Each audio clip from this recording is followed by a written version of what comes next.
You're listening to Heroes in the Moment. What's up, heroes? I'm Michael. And I'm Nathan. And today we're doing Loki episode 5. We got one more after this. One more left, the finale. So what an episode, man. I really genuinely, it was emotional. It was different. I love the way it was shot. I just got to put that clearly. I loved it. What'd you think? I mean, it was beautiful. Like you said, it was emotional, you know. It was. Just seeking out the character of Loki, finding out that he just doesn't want to be alone. You know, that'd be one of the main themes. Yeah. I mean, obviously that hurt. But I mean, I feel like, Michael, everything that happened in this episode, we pretty much called last episode. We're going to see the background of these characters. Right. We're going to see, how, my theory is Loki is the one who created the TVA, either with or without Kang. But I mean, it's all a loop. It is. It's all a loop, and it's still all playing into He Who Remains hands. That's fascinating to me. I mean, just to see all this happening and you getting to see those variants and where they come from, each of those characters, we've grown to really like and enjoy, which is really cool. Like you said, we did predict most of it, and most of our theories were correct indeed. However, Casey escaping from Alcatraz. Yeah, right. And then Mobius being a jet ski salesman. Yeah. But at the same time, it was okay because it was cool to see those perspectives, cool to see where they came from. Yeah. And just an incredible journey through, this is their life before. And honestly, poor Mobius, man.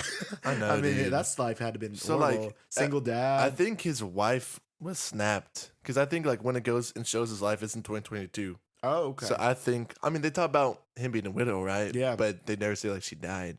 So I think it's possible she was That's a good snapped possibility. away. And have the two sons and Serial killer. Yeah. For real, man. It's bro, come on now. Come on now, sir. Come on now. But poor guy, he loves his job. Apparently, he's very enthusiastic about it. But it feels I guess it's his only escape. Very good character study between them all. Yeah. To see Mobius's ordeal. But even though if Mobius did find out he did have two sons, would that make him want to return as well? So it's hard to really realize all that. But it was really cool to see all these different perspectives. Like Casey was the escaped prisoner from Alcatraz, about said Azkaban. Yeah, which makes sense when you think back to season 1 and he opens his drawer. He has all the Infinity Stones. Knickknacks. Because he was a robber. Yeah, he liked to think about it. He liked shiny things. So yeah, even though their memories had been wiped and they had been pulled, after potentially violating that timeline, they still retain their characteristics. Right. I still think that's the stupidest thing. Marvel, one of the stupidest things. They're just flexing the on Infinity it. Stones in the drawer. Oh, that made me so mad. But anyway, same thing with Mobius in season 1. He's even still selling a jet ski when he's with Loki, even though he doesn't know it. He's doesn't realize. I love the amazing jet ski and all that stuff. It's cool how that works. It is pretty cool. So then we get B-15, who is a doctor in the World War, and she was a doctor in 2012 New York, which was interesting as well. Yeah. So that's Avengers level stuff. So that's really neat. I was seeing that in the comics, she's Loki's best friend because she has this power to always read through lies or something like that. Obviously, they took a little different route here. Yeah, but I'm actually kind of surprised they put her in 2012 New York. Yeah, I'm surprised about that too because I figured they'd be showing maybe Battle of New York or something like that. Yeah, but all these different timelines that rescuing his victims. So I don't know. And then of course Mobius, you got the jet ski salesman, pretty good salesman too. That he walked up to me and I would be folded. I have no money. I'd be yes, dude. I'd be absolutely. And then we had OB, who was a struggling author and scientist, which was cool to see that perspective. Yeah. And so that was how we got everybody to see that. And same thing, that carries over too. He wrote the manual, he was a sci-fi author, wannabe. So it's cool how the TVA is using this. It is, and how all this stuff and establishing what all these guys were and how it correlates to the TVA and their action and their lives there. So with this episode, Essential Loki is again just time slipping. And my question is, why didn't Loki revert to 2012, New York, or why didn't he, become, his original self? Why is he the one that's particularly time slipping? Yeah. Why? I'm not sure, man, to be honest. I do know that all of his time slips obviously are subconscious. You see throughout the show, he's not intentionally trying to do it, and there's no specific trigger that he's using to do it. Right. But every time he does it, it works out for the greater good, or to the good of He Who Remains. You think about when he traveled, to the past and then to the future, because subconsciously he knew that his younger self would prune himself. Right. You know what I'm saying? So I think it's all working out for He Who Remains, but it's just subconscious. Especially in the end too, it's this fear of being alone. So, subconscious is telling him hey, don't go here. Yeah. You're going to get hurt. My question I wonder is with that is did He Who Reigns initially Loki knew, like, he's got to be the one to do this. Yeah. He's got to be the one to accomplish this. And then he did something to him when he first met him at the end of season 1, and did something to him where when this did happen, he would just time slip and wouldn't revert back. I don't know. That's the one thing that, like, I feel is a little bit confusing. Yeah, I'm not sure about that. And then same thing with Sylvie. Why does she remember at the same time? Like, she remembers, she didn't forget anything.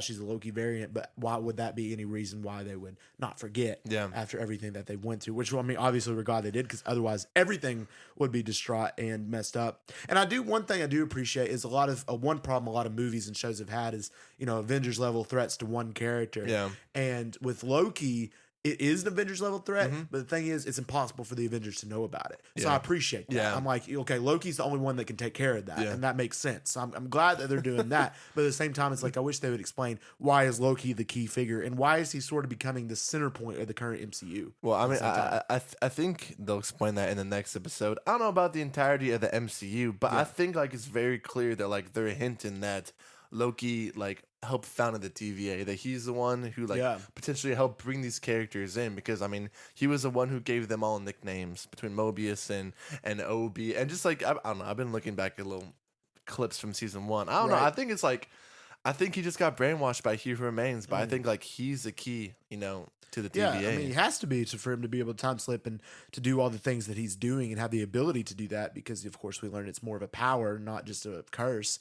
To see that. So it's just, there's a lot of questions to be asked, a lot of things that need to be explained, and a lot of things need to be explained sooner rather than later as well, that I see. But I think it's really reverting because, based off what we know with where the MCU is going or what they'll change, and we're not sure at this point in time, but he's becoming like this center point because naturally he's the one, the center of time. He's the one dealing with all this. He's the first one that gets to experience, okay, the multiverse is crashing, right? You see Multiverse of Madness, but that was more of a lower level threat. Spider-Man No Way Home, not that big of a deal. Ant-Man and the Wasp: Quantumania, they went to the quantum realm. So it's they didn't see all the dots connecting, the reality that all of those things fit into the same picture where Loki's in the middle. So, like, I wonder, like, how that's going to correlate, and how, like, is Loki going to have a huge role in Kang Dynasty? I think he will. So I'm curious. I mean, I hope so. Hilson's a goat. And, he's fantastic. He's an OG, so let's keep him around. Like, let him, especially for all the white girls. All right. So with the rest of the episode, Loki ends up going to OB, and he's like, I think it was funny. He's like, I know you do not know who I am. Like, every single time, it's so funny. But he's like, he goes to OB, and then he talks to him. He's like, I know it's gonna be hard to believe, and he's like, yeah, I believe you. I love him. I mean, I think it makes sense too, because, like, he's a sci-fi author, so, science, like, and all that stuff. He's down with it. Oh yeah, he's like, this is my dream come true. Yeah, no, exactly. Because like, once you kind of, like, prove that the impossible is possible, it kind of throws all the rules out the window. Like, find out he can time slip inside the TVA. Like, once you know that, it's like, holy crap! Like, what else rules can be broken? And and he's so open to that, right? And I just love the character of OB personally. I think he's definitely been a huge bright point of season 2, because it just, the way he talks is just so. I mean, it's amazing. Yeah, the first episode's like, it's impossible to time slip. It's contagious, TVA, right? And then you go on later, and he's like, what you're doing, it's fiction. And he's like, fiction. Well, it's happening, right? But it's fiction, and he makes it all make sense, because what's happening is fiction, but it's happening in reality, and it's the reason why. And it's just really cool how they do that. It's really dope. I really like that. And then how he's asking him for help, asked him to create something to where they can, a portal, to where they can travel between, to create that TVA door.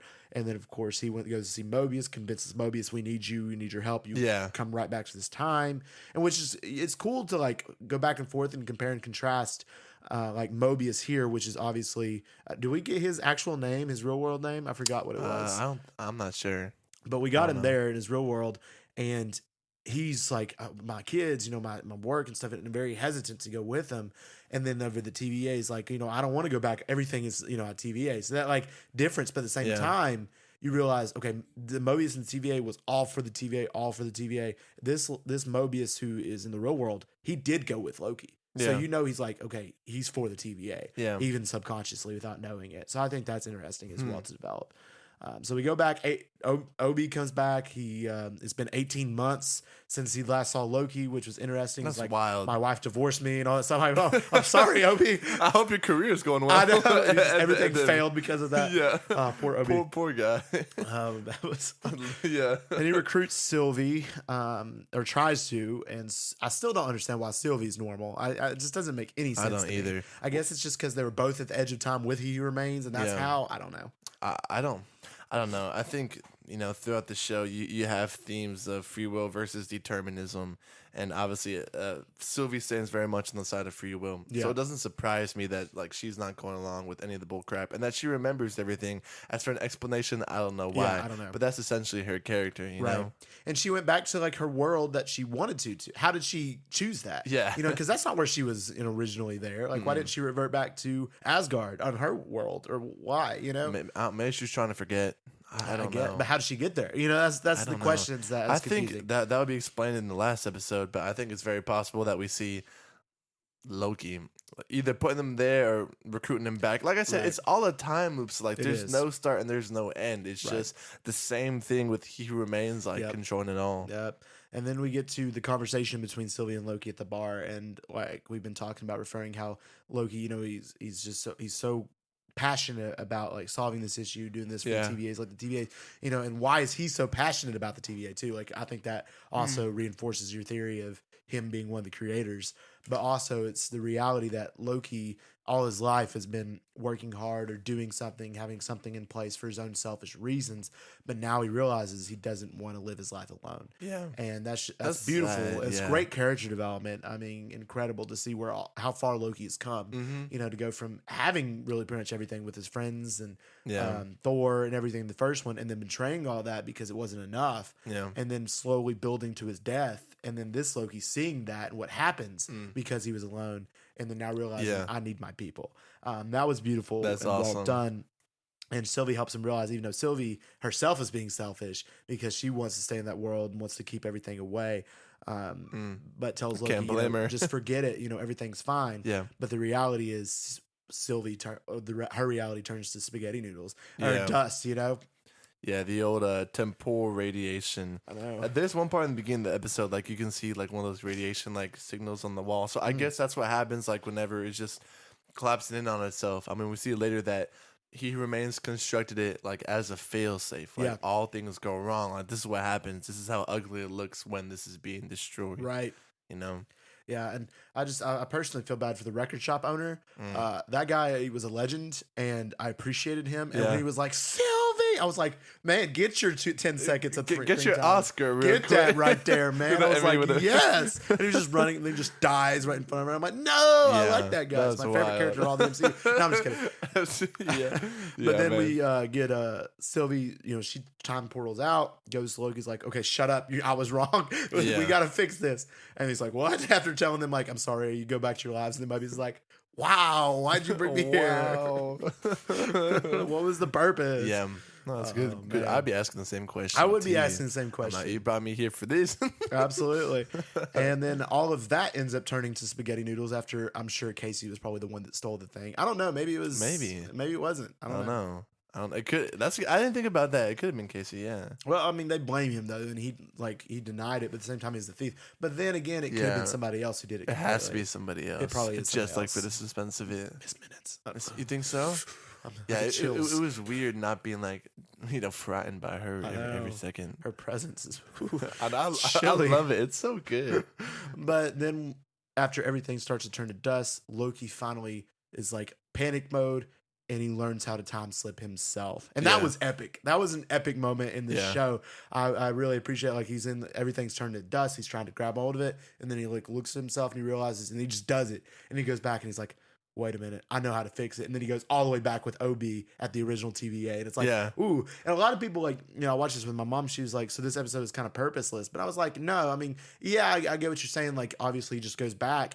But to see where all those people come from and the character development that Loki needed in order to time slip was the purpose of that episode. Because then you completely understand his motivations, obviously for the finale. We assume there's going to be a sacrifice, or something to that extent. But it makes sense, obviously, seeing, how Loki feels. Absolutely. But man, when he was learning his powers, I felt more sad than anything because like you see everything else just like you said, just being destroyed, and like he's coming slowly to that realization, I'm gonna be alone. But then, bam, it hits him that he can change it. He can do it. He can do it. But that's the same thing. Like him changing it is all according to the plan. He remains. You know, it could. It's probably just like a loop of going back to the past, building the TVA, going all the way to the front, destroying it, come around. It could be, but here's the counter argument: him figuring out how to time slip is changing and ruining all of He Who Remains' plans.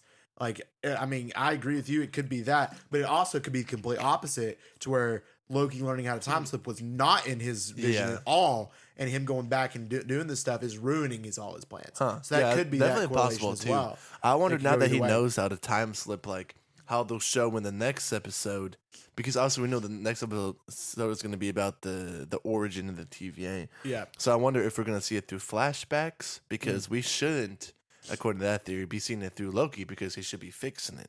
Right. You know what I'm saying? I mean, he could time slip all the way back, though. So, like, when that happened, or when, like, He Remains before he was killed, and talk to him, or, I mean, there's so many different possibilities now that he can do that. Yeah. Like, I mean, he just real quickly became one of the most powerful people because he can do that. I mean, it's cool to see that. He can just change time. I mean, it's not just inside the TVA, right? Does that mean, like, anywhere he could just go to any town? I mean, he did, so... I would assume so. That's wild. That's some power right there. That is a pretty powerful thing. Go back to when he got killed by Thanos. I know. Go back to before Thanos got the Infinity Gauntlet. I mean, when he's a baby and kill him. like Rhodey said. Like Rhodey was saying. That's not how time works. Why?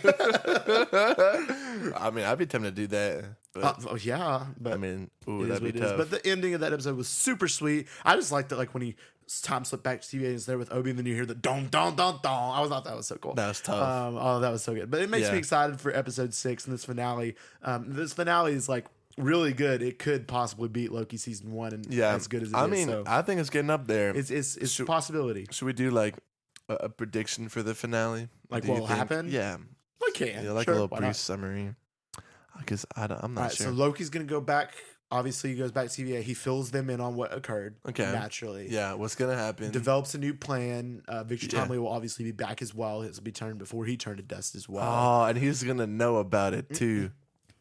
I think what'll happen is they'll do that, and he's like, in order to fix this, I have to go all the way back to when the TVA possibly originated.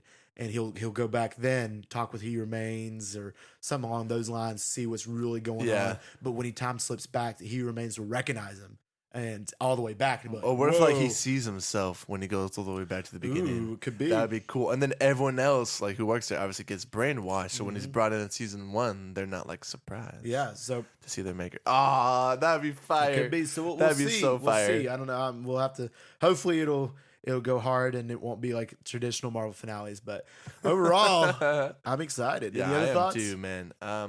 That's about all my thoughts. Just basically, like, it's all about Loki, baby. Yes, sir. That's all it is. Love me some Loki. Love me some. All right, guys. If you enjoyed this episode, let us know by giving us a review and a download.